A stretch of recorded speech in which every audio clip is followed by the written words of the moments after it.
Chapter 28 of History of the World War by Francis March and Richard Beamish. This recording is in the public domain. Read by Marianne. Chapter 28 The Second Battle of Ypres. First to feel the effects of German terrorism through poison gas were the gallant Canadian troops on the afternoon of April 22, 1915, at Ypres, Belgium. Gas had been used by the Germans previously to this, but they were mere experimental clouds directed against Belgian troops. Before the battle, the English and Canadians held a line from Broodseinde to half a mile north of St. Julien on the crest of the Grafenstafel ridge.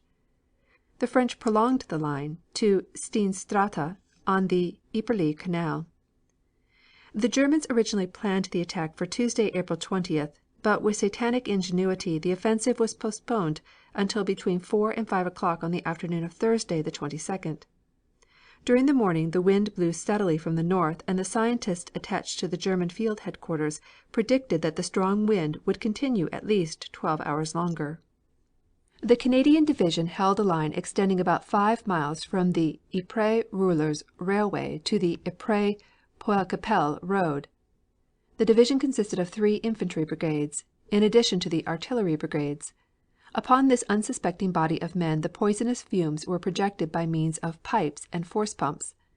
The immediate consequences were that the asphyxiating gas of great intensity rendered immediately helpless thousands of men.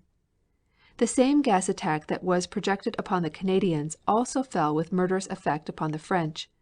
The consequences were that the French division on the left of the Canadians gave way, and the 3rd Brigade of the Canadian Division, so far as the left was concerned, was "up in the air," to use the phrase of its commanding officer. It became necessary for Brigadier General Turner, commanding the 3rd Brigade, to throw back his left flank southward to protect his rear. This caused great confusion, and the enemy, advancing rapidly, took a number of guns and many prisoners, penetrating to the village of St. Julien, 2 miles in the rear of the original French trenches. The Canadians fought heroically, although greatly outnumbered and pounded by artillery that inflicted tremendous losses. The Germans, as they came through the gas clouds, were protected by masks moistened with a solution containing bicarbonate of soda. The tactics of General Turner offset the numerical superiority of the enemy and prevented a disastrous rout. General Currie, commanding the 2nd Brigade of Canadians, repeated this successful maneuver when he flung his left flank southward and, presenting 2 fronts to the enemy, held his line of trenches from Thursday at 5 o'clock until Sunday afternoon. The reason the trenches were held no longer than Sunday afternoon was that they had been obliterated by heavy artillery fire. The Germans finally succeeded in capturing a line, the forward point of which was the village of St. Julien. Reinforcements under General Alderson had come up by this time, and the enemy's advance was suddenly checked. Enemy attacks upon the line running from Ypres to Passchendaele completely broke down under the withering fire of the reinforced and reformed artillery and infantry brigades. The record officer of the Canadians makes this comment of the detailed fighting: "The story of the Second Battle of Ypres is the story of how the Canadian division, enormously outnumbered, for they had in front of them at least 4 divisions, supported by immensely heavy artillery, with a gap still existing, though reduced, in their lines, and with dispositions made hurriedly after the stimulus of critical danger, fought through the day and through the night, and then through another day and night, fought under their officers until, as happened to so many, those perished gloriously, and then fought from the impulsion of sheer valor because they came from fighting stock." The enemy, of course, was aware, whether fully or not may perhaps be doubted, of the advantage his breach in the line had given him, and immediately began to push a formidable series of attacks upon the whole of the newly formed Canadian salient.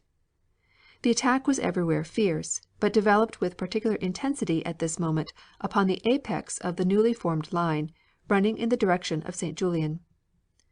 It has already been stated that some British guns were taken in a wood comparatively early in the evening of the 22nd. In the course of that night, and under the heaviest machine gun fire, this wood was assaulted by the Canadian Scottish 16th Battalion of the 3rd Brigade and the 10th Battalion of the 2nd Brigade, which was intercepted for this purpose on its way to a reserve trench. The battalions were respectively commanded by Lieutenant Colonel Leckie and Lieutenant Colonel Boyle, and after a most fierce struggle in the light of a misty moon they took the position at the point of a bayonet.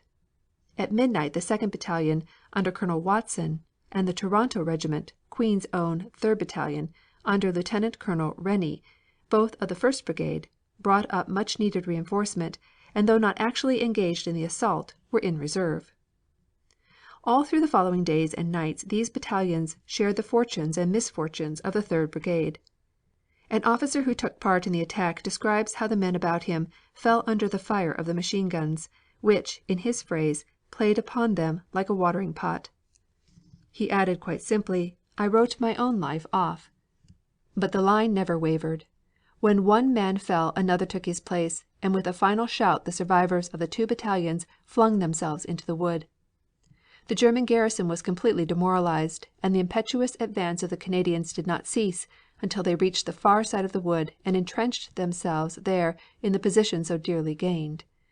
They had, however, the disappointment of finding that the guns had been blown up by the enemy, and later on in the same night a most formidable concentration of artillery fire, sweeping the wood as a tropical storm sweeps the leaves from a forest, made it impossible for them to hold the position for which they had sacrificed so much. The fighting continued without intermission all through the night, and, to those who observed the indications that the attack was being pushed with ever growing strength, it hardly seemed possible that the Canadians, fighting in positions so difficult to defend and so little the subject of deliberate choice, could maintain their resistance for any long period. At 6 A.M. on Friday it became apparent that the left was becoming more and more involved, and a powerful German attempt to outflank it developed rapidly. The consequences, if it had been broken or outflanked, need not be insisted upon. They were not merely local. It was there decided, formidable as the attempt undoubtedly was, to try and give relief by a counter attack upon the first line of German trenches, now far, far advanced from those originally occupied by the French. This was carried out by the Ontario 1st and 4th Battalions of the 1st Brigade, under Brigadier General Mercer, acting in combination with a British brigade.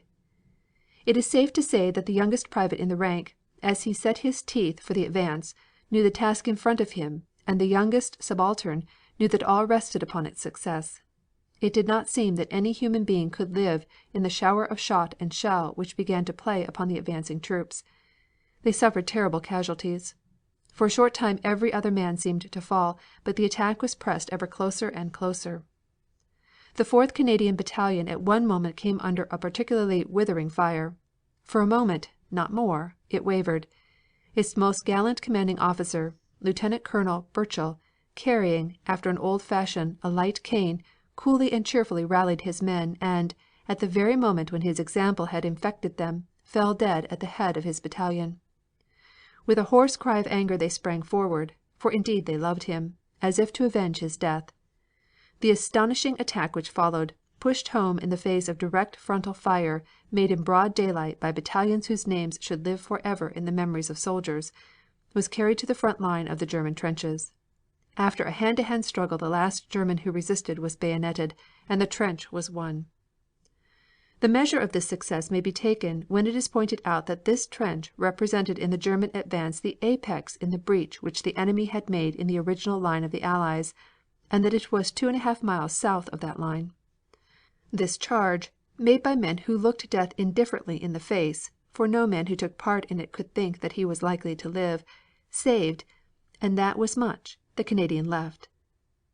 But it did more. Up to the point where the assailants conquered or died, it secured and maintained during the most critical moment of all the integrity of the Allied line. For the trench was not only taken, it was held thereafter against all comers, and in the teeth of every conceivable projectile, until the night of Sunday the 25th, when all that remained of the war-broken but victorious battalion was relieved by fresh troops. End of chapter 28.